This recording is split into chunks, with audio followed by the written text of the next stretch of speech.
بسم اللہ الرحمن الرحیم۔ السلام علیکم ورحمۃ اللہ وبرکاتہ۔ مسنون دعاؤں کے لیے ہمارے چینل کو سبسکرائب کریں۔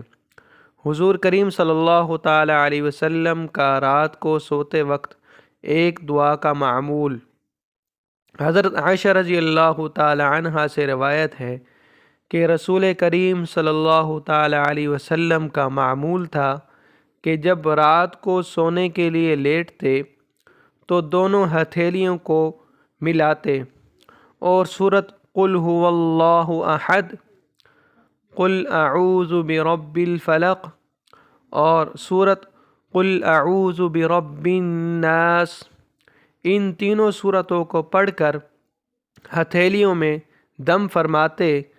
پھر جہاں تک آپ صلی اللہ تعالی علیہ وسلم کے ہاتھ مبارک پہنچ سکتے ان کو جسم مبارک پر پھیرتے۔